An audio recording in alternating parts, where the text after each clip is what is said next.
Key indices recover from the day's low to trade near the day's high. Real estate and metals as well as consumer durables are the key gainers today, while utilities and healthcare are the big drags. Midcaps underperform. Hindenburg Research, following its report on Adani, has now flagged issues to suggest that the SEBI chief's complicity in the matter and cited this as a reason for the SEBI inaction. SEBI chief Madhavi Puri Buch has responded firmly to the allegations, as do others named, including the Adani Group, 361 WAM and SEBI itself.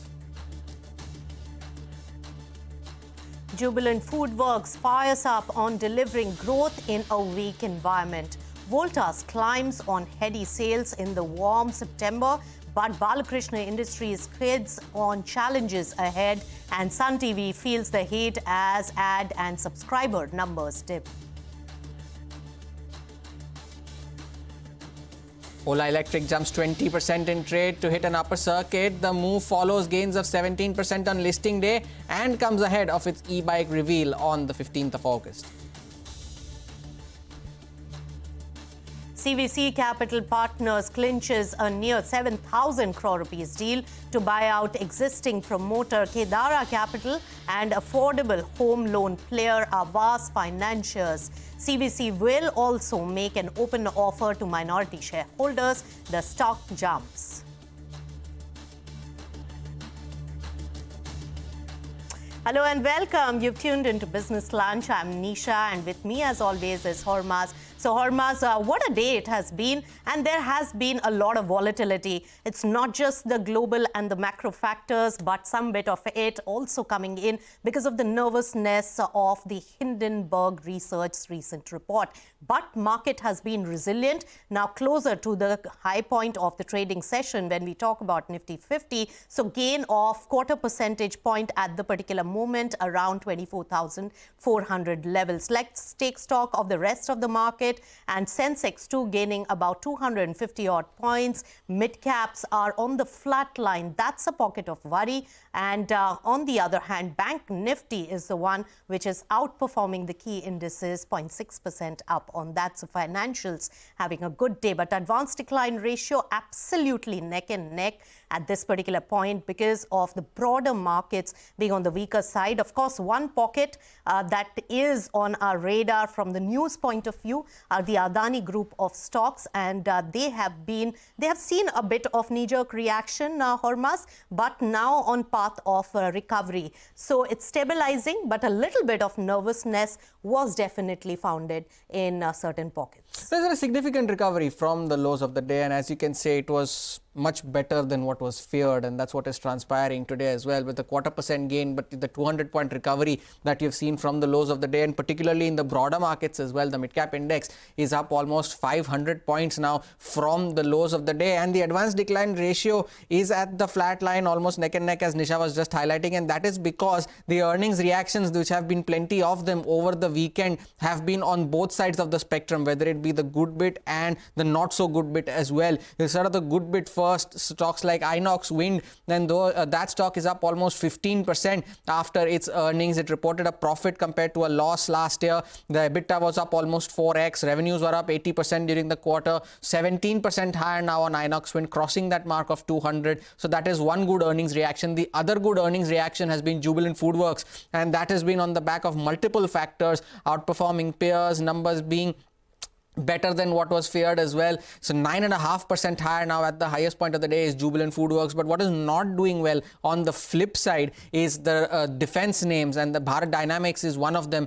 and that stock reported not so good set of numbers for the June quarter, and that was showing up in the stock price as well. The profit was nearly wiped out during the quarter. The EBITDA loss widened on a year-on-year basis, 7% lower for Bharat Dynamics. And the other one, as we highlighted in the headlines as well, is Sun TV, and that is among the top losers, actually is the top loser on the Nifty 500 in today's session. Almost 8% down now on the stock, almost 9.5% on last check, because the advertising and subscriber numbers both saw a decline. But the one pocket that has been doing well, about 10.5% now on Sun TV, continues to extend losses at 821. And the last stock that I wanted to highlight though is RVNL. Actually, the entire railway pack is doing well in today's session after the cabinet approved those projects, 8 new projects worth over at 24,000 crores, 8.5% higher on RVNL. And that is also a stock in focus because of a potential MSCI inclusion, the announcement which will come in the early hours of tomorrow morning. So we'll keep an eye out on all of those names. But let's begin Business Lunch by focusing on the big story, that is Hindenburg Research, which has put out allegations on SEBI chairperson on counts of conflict of interest with regards to the Adani Group and questioned her credibility in investigating Hindenburg's allegations against the conglomerate. Now, Nisha has jumped across to the wall and she gets us the full account. Nisha. Yes, thanks for that. Hindenburg Research's recent report puts allegations on SEBI chief Madhavi Puri Buch by highlighting her conflict of interest with Adani Group and therefore raising some serious questions on her credibility. While SEBI chairperson has refuted claims by pointing to disclosure and recusal norms she has diligently followed. Now, Hindenburg alleges Madhavi and her husband Dhaval had investments in two funds which they claim have been used by Adani Group for siphoning off funds.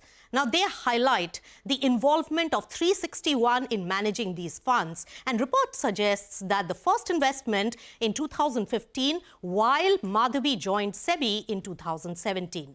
Now, by establishing these linkages, Hindenburg claims that SEBI has been reluctant to probe Adani because of chairperson's involvement. Now, SEBI chief, in her strong rebuttal, has denied these claims and explained that investments in fund was in 2015 as private citizens and states emphatically that at no point did the fund invest in Adani Group's companies.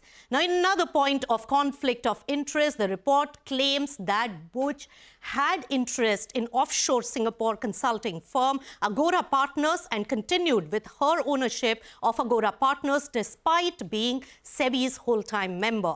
Now, Madhavi said that all disclosures and recusal norms of SEBI were followed, refuting the charges of the conflict. Not just Singapore entity, but even the Indian entity Agora Advisory India, and Hindenburg claims that Buch has 99% stake in the Indian consulting firm, which, remember, is generating nearly 2 crores from advisory services in FY22, is what the report claims. Now, SEBI chief clarified by saying that the two consulting companies became immediately dormant on her appointment with SEBI and that her shareholding in them were explicitly part of her disclosures to SEBI.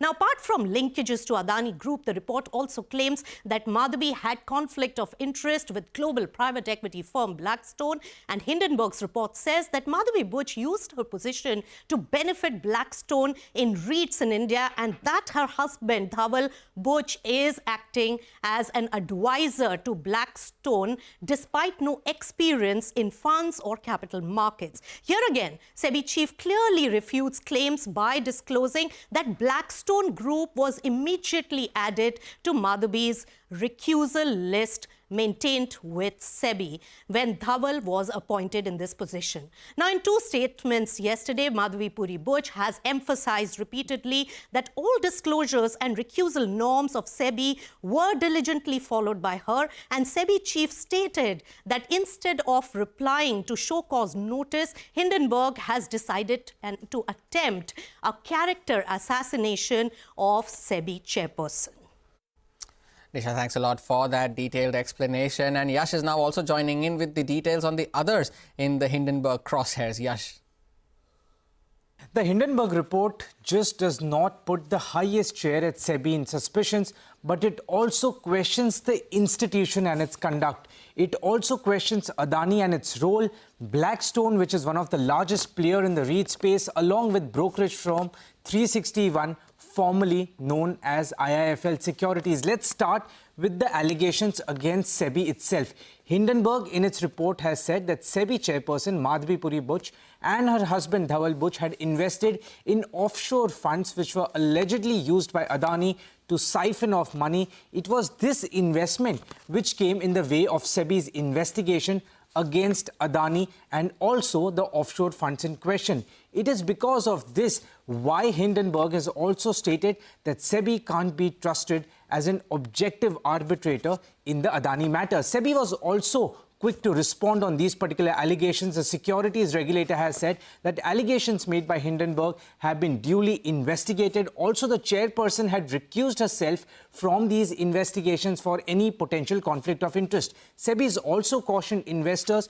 on the conduct of Hindenburg, stating that its disclaimer that it may have short positions in the entities mentioned in the report.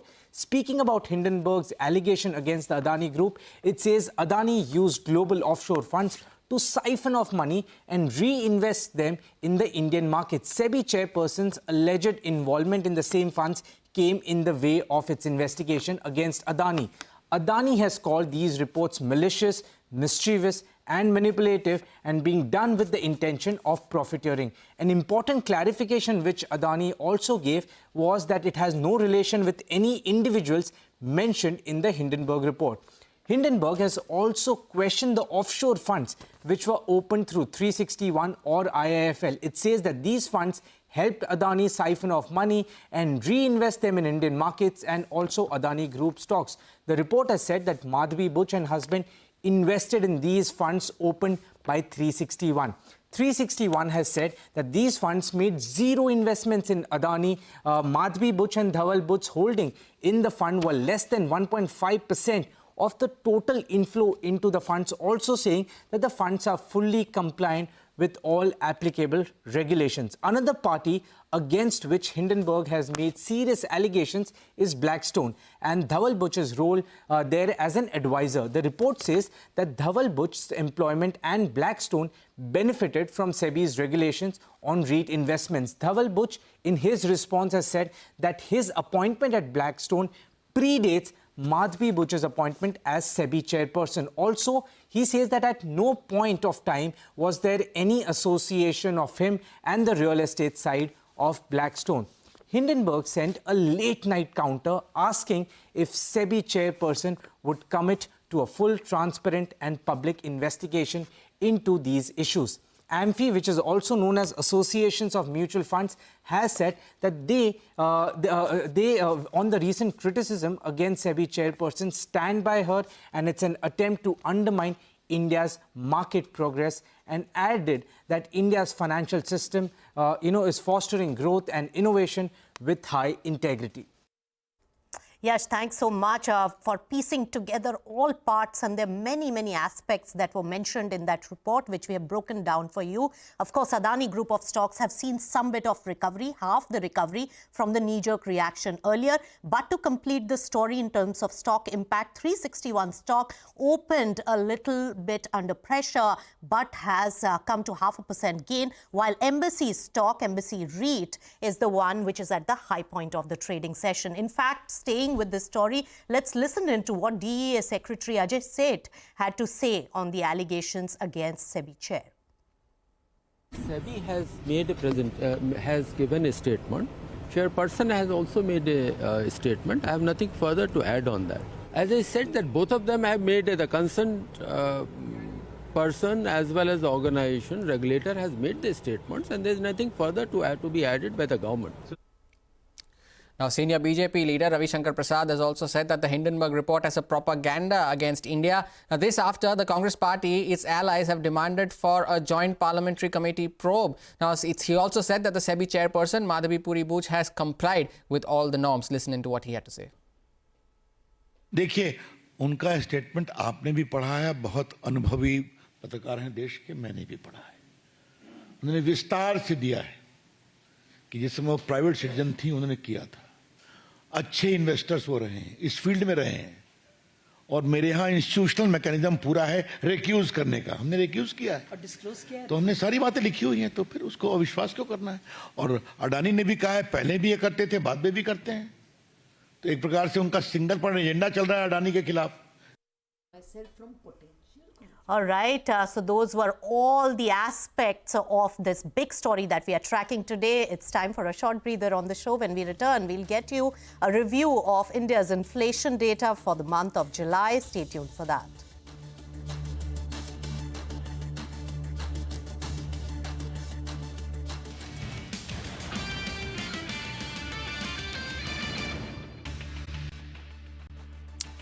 Back with us here on Business Lunch. Let's focus on some of the macro cues. Then the July consumer price inflation data will be announced later this evening. The June reading had come in higher than expected at 5.08%, and the RBI policy too was slightly on the hawkish side. So what is in store for the month of July? Lata Venkatesh is here with the details of the CNBC-TV18 poll. Well, the important striking number for July, the headline CPI, is going to come in sub 4%. Now, 4% is important because that's the mandate given to the MPC that you should keep inflation below 4%. The number is going to come at 3.65 after quite a few months. Let me just finish the entire poll. The core CPI will come in at 3.35, our poll says, and food CPI is seen coming at 5.5%, much lower than the previous month's 9.36 and the year-ago number of 11.51%. I'm referring to food in some detail because that's going to be most watched. Also because vegetable inflation was very high in the month of June at 29%. We all know about the 100 rupees plus per kilo. The tomatoes sold, potatoes were also high. So both these numbers, the vegetable prices will be watched very closely. Pulses were also high in the month of June, 16% higher. They have been high for a goodish bit now. So those are the numbers that will be very closely watched. See, the sub 4% CPI number at 3.64 is going to come in July largely because of the high base. Last year, July was almost 7.5%, and therefore in comparison 3.64, which is why the Reserve Bank will not be impressed by this number. In fact, in the policy, the Reserve Bank upped its forecast for July, August, September quarter from the earlier 3.8 to 4.4. I mean, that's a goodish bit of forecast jump of 60 basis points. That's because they are discounting the high vegetable prices. Core CPI also, if you notice, our poll says 3.35%. That's a sharp increase from the 3.1% in June. And that's because probably telecom tariffs, which have been recently hiked, will start getting included. That is also important because RBI looks at the core CPI very closely. But vegetables and tomatoes will be the most important one. Now, the higher than polled figure should not be discounted. We may not get 3.65, which is our poll. We possibly will get a higher number because the Reserve Bank's higher forecast is indicating that they are prepared for a sharp increase in not only July, but perhaps even August. IIP will not be a very important number because policy is not made on the basis of IIP. It's only CPI which is important for policy. The number we've got is 5.1, which will be lower than 5.9, but that's not bad because June is always lower than May. June rains start, so sugar, cement, construction, all of them go into hibernation, and therefore we mustn't be too perturbed by the 5.1% number for IIP. We expect power and steel to do well. All right, Lata, thanks so much for giving us a preview on what we are expecting, especially from the CPI inflation data, and that's going to be announced later this evening. Moving on then, life insurance data for the month of July has been released, and Yash is joining in with all the details of that report. Yash, tell us. Well, Nisha, it's been a good month for life insurance companies as far as July is concerned. The industry has grown its premium at about 14% year on year. Private life insurance companies have slowed down a bit, growing their premium at about 7% in the month of July. I'll go company by company in terms of how they've performed. As far as HDFC Life is concerned, the numbers for the month of July are very, very strong. But one needs to take in context that it had a favorable base impact also. So HDFC Life, the total premium has grown at 34%. Total APE has grown at 49%. Retail APE has grown at 58%. But again, as I said, the base favored the numbers to a great extent this time around. ICICI Pru Life, the growth has been moderate in the month of July, but that is on a strong base again. So, of course, that needs to be factored in. Total premium growing at just 7%, total APE growing at 4%, but retail APE, a very, very strong growth of 40%, and the base was also pretty strong, again of about 40% growth. Max Life Insurance, it's a strong growth over a strong base for the company. In fact, Max Life, if I go to see the numbers in its entirety, has had the strongest month in the form of July. The total premium growing at 28%, total APE growing at 38%, and retail APE, which is annualized premium equivalent, growing at 45% in the month of July. SBI Life Insurance, it's a weak growth, but one needs to remember that last year year same month, that is last year July, the growth for SBI Life was exceptionally strong. This year in the month of July, the total premium is down 26%, total APE is grown by about 9% and retail APE growing at 21%. Finally, LIC moderate growth over a week base, total premium in the month of July growing at 20%, total APE growing at 14% and finally retail APE for the month of July 2024 is flat. Yash, thanks a lot for that update. With that, it's time for a short break here on Business Lunch. When we return, more news and updates follow. Stay tuned. Back on the other side.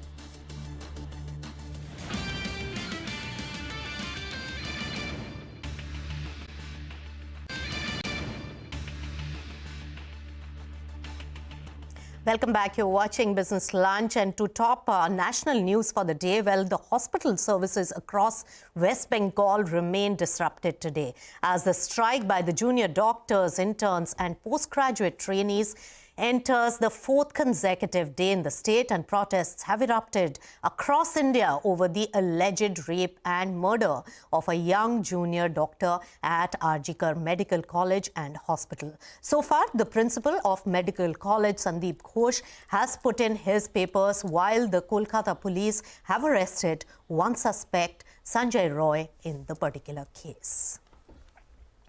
News now coming in from the Paris Olympics. Now all eyes are on the Court of Arbitration, which is expected to deliver its verdict on Vinesh Fogart tomorrow, which is the 13th of August. The Indian wrestler has challenged her disqualification over being overweight and seeks a silver medal. The Indian Olympic Association chief PT Usha has come under fire for saying that the responsibility of weight management lies with the athlete and his or her coach and not with the medical officer. Meanwhile, a star-studded closing ceremony brought the Paris Olympics to a close, and the United States, which will host the next Olympics in 2028, is the table toppers with 126 medals, while China is a distant second with 91 medals. Now, India ends its campaign with 6 medals, coming in at the 71st position in Olympics this year. And with that, it's also time to wrap up this edition of Business Lunch from Nisha, me and the team that put this show together. Thank you so much for watching. Midcap Radar takes the action forward.